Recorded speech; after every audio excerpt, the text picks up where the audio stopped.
the stage that decides the rest of your life. You are called a student. But do not reduce that word to a uniform, a bag, a timetable, and a few exams. A student is not just someone who attends class. A student is someone standing in the most dangerous and decisive stage of life, the stage where habits are wired, attention is trained, character is exposed, and the future is built quietly, long before money, status, or reputation ever arrive. This is the stage where your identity is still wet cement. And let me be honest with you, most students do not fail because they are born weak. They fail because they drift. They waste the most powerful season of life on distraction, comparison, social media, shallow friendships, emotional drama, and the fantasy that there will always be more time later. There may not be.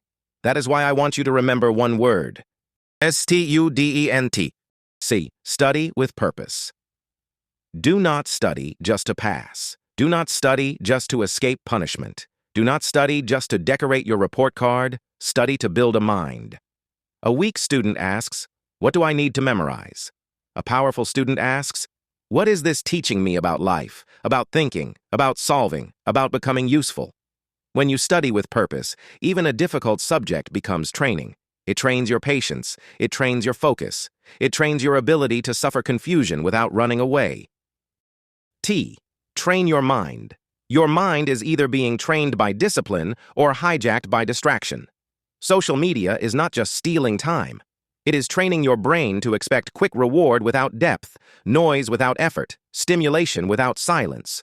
Then you sit before a textbook for 10 minutes and call yourself lazy. Sometimes you are not lazy. Your attention has simply been made cheap. So train your mind. Read without reaching for the phone. Sit with boredom. Learn to stay in one place on one task with one thought long enough to become dangerous. Use time wisely.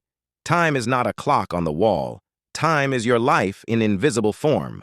And the brutal truth is this: a student who wastes hours casually is not merely wasting time. He is donating pieces of his future to comfort. 1 hour on meaningless scrolling, 1 hour in useless gossip, 1 hour trying to impress people who are also lost. That is how years get buried. Use time wisely, not obsessively. Wisely. You do not need to become a machine, but you must stop living like your future will somehow rescue itself. D1. Discipline yourself. Discipline is not punishment. It is self-respect in action. Discipline means studying when you do not feel like it, sleeping on time, walking away from useless temptation, finishing what you start, choosing long-term identity over short-term mood. And let this be said clearly: a comfortable life can make a student soft. Good food, a good house, a kind family, money in the home, a beautiful environment. These are blessings, but blessings can become sedation. When life is comfortable, you must choose sharpness voluntarily. You must create hunger inside even when comfort exists outside. E. Expand your vision. Do not make your world so small that it ends at marks, classmates, and temporary opinions. You are not in school only to survive school. You are there to prepare for life. Read beyond the syllabus. Observe people. Learn communication. Learn how money works. Learn how health works. Learn how character breaks and how it is built. A student with a narrow mind becomes an adult with expensive confusion. Expand your vision. See beyond the classroom. See beyond the exam. See beyond the crowd. N. Never surrender. There will be days when you feel behind, when others seem brighter, when a subject humiliates you, when your confidence cracks.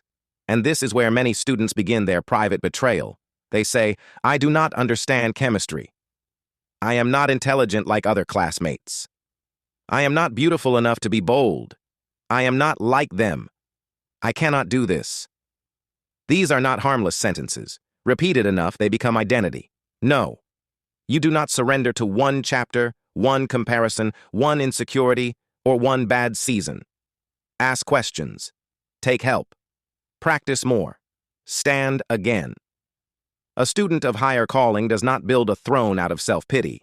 He builds skill. T. Transform your future. This is the final truth. The student stage is not for showing off. It is for forging. You do not need everyone to clap for you now. You do not need to look successful now. You need to become the kind of person who will be difficult to defeat later. That means less drama, more depth, less noise, more skill, Less image, more substance. Less craving for popularity, more commitment to purpose. Because later in life, money tends to follow usefulness. Reputation tends to follow character. Respect tends to follow consistency. And success follows those who quietly trained while others were busy performing. So hear this clearly. A student is someone who studies with purpose, trains the mind, uses time wisely, disciplines the self, expands vision, never surrenders, transforms the future. That is not just a mnemonic, that is a code. Live by it now.